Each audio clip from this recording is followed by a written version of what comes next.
നമ്മൾ അവസാനം സംസാരിക്കുന്നത് അബുദാബിയിലെ ഒരു വലിയ ക്ഷേത്രത്തെക്കുറിച്ചാണ്. കഴിഞ്ഞ കുറേ ദിവസങ്ങളായിട്ട് വാർത്തയിൽ നിറഞ്ഞു നിൽക്കുന്നു. പശ്ചിമേഷ്യയിലെ ഏറ്റവും വലിയ ഒരു ക്ഷേത്രം അവിടെ നിർമ്മിച്ചു കഴിഞ്ഞിട്ടുണ്ട്. അതിൻ്റെ പ്രതിഷ്ഠാ ചടങ്ങുകളൊക്കെ കഴിഞ്ഞു.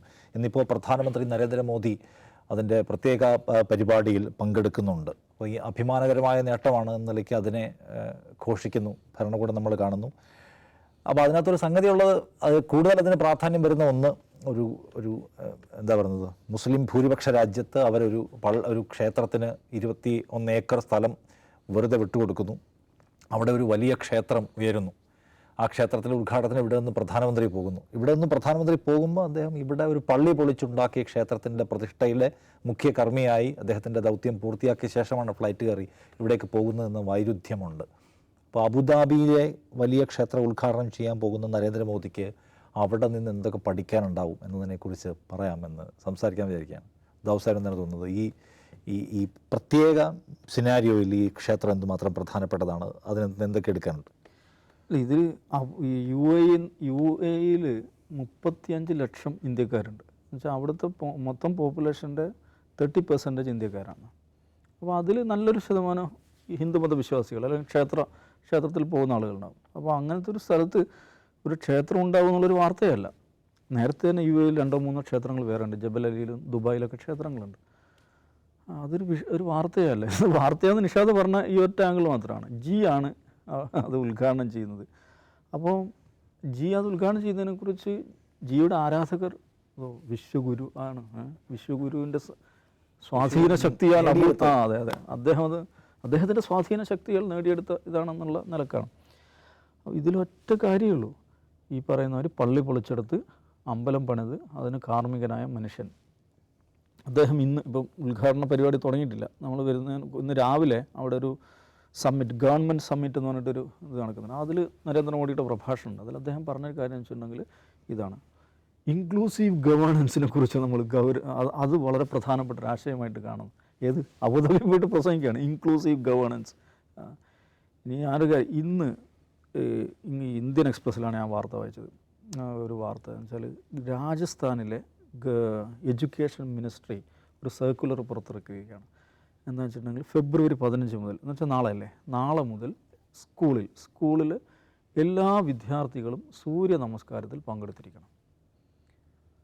പങ്കെടുക്കാത്തവർക്കെതിരെ ശിക്ഷാ നടപടികൾ സ്വീകരിക്കുന്നതാണ് എന്ന് പറഞ്ഞിട്ട് സർക്കുലർ ഇറക്കുന്നു. അപ്പോൾ സർക്കുലർ എന്നിട്ട് അവിടെ ജമാഅത്തെ ഇസ്ലാമിയുടെയും ജമിയത്തുൽ ഉലമ ഹിന്ദിൻ്റെയും നേതാക്കന്മാർ പരസ്യമായി പ്രതികരിച്ചിട്ടുണ്ട്. അവർ കോടതിയിലേക്ക് പോയിട്ടുണ്ട്. ഒന്ന് ആലോചിച്ച് നോക്കിയാൽ, ഒരു ഗവൺമെൻറ് ഈ നോട്ടീസ് ഇഷ്യൂ ചെയ്യാണ്. ഈ സ്കൂളിൽ പോകുന്ന കുട്ടികളിൽ ഹിന്ദു മതവിശ്വാസികളുണ്ട്, ക്രിസ്തു മതവിശ്വാസികളുണ്ട്, ഇസ്ലാം മതവിശ്വാസികളുണ്ട്, വിശ്വാസമില്ലാത്ത ആളുകളുണ്ട്. സൂര്യ നമസ്കാരം എന്ന് പറയുന്നത് അത് ഏകദൈവ വിശ്വാസം കൊണ്ട് നടക്കുന്ന ആളുകളെ സംബന്ധിച്ചിടത്തോളം അത് ചെയ്യാൻ പറ്റില്ല. ബഹുദൈവത്വം എന്ന് പറയുന്നത് വളരെ ഗുരുതരമായ പിഴവായിട്ടാണ് അവർ കാണുന്നത്. അപ്പോൾ ആ കുട്ടികളോട് നിങ്ങൾ സൂര്യ നമസ്കാരം നിർവഹിക്കണം എന്ന് പറയുകയാണ്. ഇതും ഈ ഓൾ ഇൻക്ലൂസീവ് ഗവേണൻസും എന്താണ് ബന്ധം ഒന്ന് ആലോചിച്ച് നോക്കുക. ഉത്തരാഖണ്ഡിൽ ഏക സിവിൽ കോഡ് വരുന്നു. ഏക സിവിൽ കോഡ് എന്താ സംഭവിച്ചത്? ഏക സിവിൽ കോഡ് എന്നതിന് പേര് മാത്രമേ ഉള്ളൂ. അതിൽ അവിടുത്തെ SC STക്ക് എക്സെപ്ഷൻ കൊടുത്തിരിക്കുന്നു. SC STക്ക് എക്സെപ്ഷൻ കൊടുത്താൽ പിന്നെ എങ്ങനെയാണ് അതിനെ ഏക സിവിൽ കോഡ് എന്ന് പറയുക? ആ വാക്കിന് തന്നെ പ്രസക്തിയില്ല. അതെന്താണ്? ഹിന്ദു കോഡ് മുസ്ലിങ്ങൾക്ക് മേൽ അടിച്ചേൽപ്പിക്കാനുള്ള ഒരു ബില്ലാണത്. അതിൽ വേറെ തമാശയുണ്ട്. ഈ നമ്മുടെ നാട്ടിൽ നിലനിൽക്കുന്ന വളരെ പ്രധാനപ്പെട്ടൊരു നിയമമാണ് HUF എന്ന് പറയുന്നത്, ഹിന്ദു അൺഡിവൈഡഡ് ഫാമിലി. അവർക്ക് ഹിന്ദു കൂട്ടുകുടുംബത്തിലുള്ള ആളുകൾക്ക് അവർക്ക് ഇൻകം ടാക്സ് സ്ലാബുകൾ വ്യത്യസ്തമാണ്, അവരുടെ നിയമങ്ങൾ വ്യത്യസ്തമാണ്. അപ്പോൾ ഏക സിവിൽ കോഡിനെ കുറിച്ച് സംസാരിക്കുന്നവർ ഒരു ജനത, ഒരു നിയമം ഒരു രാജ്യം എന്നൊക്കെ പറഞ്ഞിട്ട് പ്രസംഗിക്കുന്ന ആളുകൾ ഒരിക്കൽ പോലും HUFനെ കുറിച്ച് സംസാരിക്കില്ല.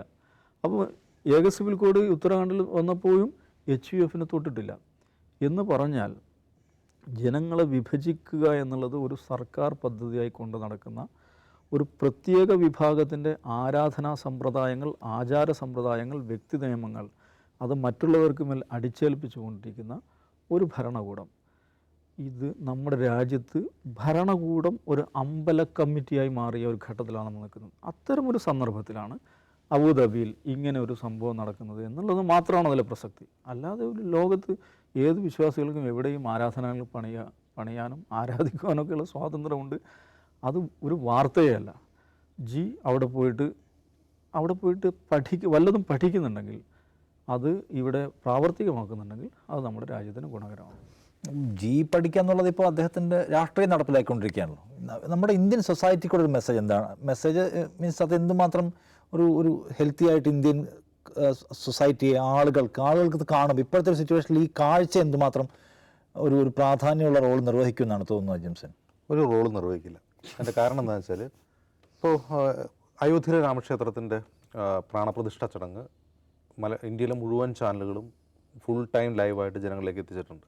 ഫുൾ ടൈം ലൈവായിട്ട് അവിടെ നടക്കുന്ന മുഴുവൻ പരിപാടികളും. നിങ്ങളിന്ന് നാഷണൽ ടെലിവിഷൻ എടുത്ത് നോക്ക്. ഈ അബുദാബിയിലെ 7,000 കോടി രൂപ മുടക്കി വലിയ ക്ഷേത്രമാണ്. ഇപ്പോൾ അയോധ്യയിലെ ക്ഷേത്രത്തേക്കാൾ വലുതാണ്. 10,000 പേർക്ക് ഒറ്റ സമയം അതിനകത്ത് പ്രാർത്ഥിക്കാൻ പറ്റുന്ന അത്ര വലിയ ക്ഷേത്രമാണ്. എത്ര പേരിങ്ങനെ അവിടെ ഇങ്ങനെ ഒരു ക്ഷേത്രം പണിതായിട്ട് നാട്ടുകാരോട് പറയുന്നില്ലല്ലോ. കാരണം അതുകൊണ്ട് പ്രത്യേകിച്ച് ലാഭമൊന്നും ജിക്കില്ല. അവിടെ ക്ഷേത്രം പണിതെന്നുള്ളത് ഇന്ത്യയിൽ വോട്ട് കൂടാനൊന്നും പോകുന്നില്ല. അവിടെയുള്ളവരൊന്നും വോട്ട് ചെയ്യാൻ വേണ്ടി, അതായത് ഈ അബുദാബിയിലും ദുബായിലൊക്കെ ഉള്ള ആളുകൾ വോട്ട് ചെയ്യാൻ വേണ്ടി ഇങ്ങോട്ട് വന്ന് വോട്ട് ചെയ്യാനൊന്നും വിമാന ടിക്കറ്റ് വരാൻ പോകുന്നില്ല. ഇവിടെ പൗരത്തുള്ളവരാണെങ്കിൽ പോലും. അപ്പോൾ അത് അങ്ങനെ ആ അർത്ഥത്തിൽ രാഷ്ട്രീയമായ ഗുണപ്രദമായ ഒന്നേ അല്ല അവിടെ പണിയുന്ന ക്ഷേത്രം. പക്ഷേ വേറെ അർത്ഥത്തിൽ രണ്ട് രാജ്യങ്ങൾ തമ്മിലുള്ള ബന്ധം, പ്രത്യേകിച്ചും UAE ആയിട്ട് ഇന്ത്യ നല്ല പരമ്പരാഗതമായി തന്നെ നല്ല ബന്ധത്തിലാണ്. ആ അർത്ഥത്തിൽ ഒരു കൾച്ചറൽ എക്സ്ചേഞ്ച് എന്നുള്ള അർത്ഥത്തിൽ തന്നെ അതിന് വലിയ പ്രാധാന്യമുണ്ട്. തീർച്ചയായിട്ടും അങ്ങനെ ഒരു പ്രാധാന്യം തീർച്ചയായിട്ടും ഉണ്ട്. എൻ്റെ ചോദ്യം, ഇന്നലെ അദ്ദേഹം അവിടെ ഒരു അഹ്ലൻ മോദി എന്നുള്ള പരിപാടി പങ്കെടുത്തിരുന്നു. അപ്പോൾ അദ്ദേഹത്തോടൊപ്പം വേദിയിലുണ്ടായിരുന്ന ഒരാൾ UAEയുടെ ടോളറൻസ് മിനിസ്റ്ററാണ്. ടോളറൻസ് മിനിസ്റ്റർ എന്ന് പറഞ്ഞാൽ സഹിഷ്ണുതയ്ക്ക് വേണ്ടി ഒരു മന്ത്രാലയം ഉണ്ടാക്കുകയും അതിനൊരു മന്ത്രിയെ നിയമിക്കുകയും ചെയ്ത ഒരു രാജ്യമാണ്. അതൊരു ജനാധിപത്യ രാജ്യം പോലും അല്ല. ഒരു ജനാധിപത്യ രാജ്യം അല്ലാതിരിക്കെ തന്നെ സഹിഷ്ണുതയ്ക്ക് വേണ്ടി ഒരു മന്ത്രാലയവും അതിനൊരു മന്ത്രിയുമുണ്ട്. അദ്ദേഹത്തെ പേരെടുത്താണ് പ്രധാനമന്ത്രി മൈ ബ്രദർ എന്ന് വിളിച്ചത്, ടോളറൻസ് മിനിസ്റ്ററെ. അപ്പോൾ എനിക്കത് കണ്ടപ്പോൾ ഭയങ്കരമായിട്ട് ഞാൻ പൊട്ടിച്ചിരിച്ചു പോയി ആ പ്രസംഗം കേട്ടു. സീരിയസ്ലി, ടോളറൻസ് മിനിസ്റ്ററെ പ്രധാനമന്ത്രി നരേന്ദ്രമോദി മൈ ബ്രദർ എന്ന് വിളിക്കുകയാണ്. ടോളറൻസിൻ്റെ കാര്യത്തിൽ ഇപ്പോൾ UAE എടുക്കുകയാണ്. ഞാൻ വീണ്ടും അടിവരയിട്ട് പറഞ്ഞാൽ അതൊരു ജനാധിപത്യ രാജ്യമല്ല, ഒരു മതേതര രാജ്യം പോലും അല്ല. എന്നിരിക്കെ അവർ ഈ മതവിശ്വാസങ്ങൾ, പ്രത്യേകിച്ചും ഇതര മതവിശ്വാസങ്ങളോടും അവർ തമ്മിലുള്ള സൗഹാർദ്ദവും അവർ തമ്മിലുള്ള സഹിഷ്ണുതയും ഊട്ടിയുറപ്പിക്കാൻ വേണ്ടി അവർ നടത്തുന്ന എഫേർട്ട് വളരെ വലുതാണ്. വളരെ വലുതെന്ന് പറഞ്ഞാൽ അവിടെ ഒരു മതത്തെയും അധിക്ഷേപിച്ച്, ഇപ്പോൾ ഇന്ത്യയിൽ നടക്കുന്ന പോലെ ഏതെങ്കിലും മതവിഭാഗങ്ങളെയോ അവരുടെ വിശ്വാസങ്ങളെയോ അധിക്ഷേപിച്ച് സംസാരിക്കാൻ അവരുടെ നിയമം അനുവദിക്കുന്നില്ല. എന്ന് മാത്രമല്ല കർശനമായ ശിക്ഷ ലഭിക്കും. ഇപ്പോൾ മലയാളിയായ ഒരു ചെറുപ്പക്കാരൻ, അറിയപ്പെടുന്ന ഒരു യുക്തിവാദിയാണ്, അതിൻ്റെ പേര് ഞാൻ പറയുന്നില്ല, ദുബായിൽ ജയിലിൽ കിടപ്പുണ്ടായിരുന്നു. അത് വേറൊരു മതവിശ്വാസത്തെ അധിക്ഷേപിച്ചതിൻ്റെ പേരിലാണ്. യുക്തിവാദിയാണ്, വേറൊരു മതവിശ്വാസത്തെ അധിക്ഷേപിൻ്റെ പേരിലാണ് അദ്ദേഹം ജയിലിൽ കിടക്കുന്നത്. അപ്പോൾ അത്രമാത്രം ശക്തമായി ഈ വിദ്വേഷം, വെറുപ്പ് സോഷ്യൽ മീഡിയ വഴിയോ അല്ലാതെയുള്ള പ്രചാരണത്തിനെതിരെ അതിശക്തമായ നടപടി സ്വീകരിക്കുന്ന രാജ്യം കൂടിയാണത്.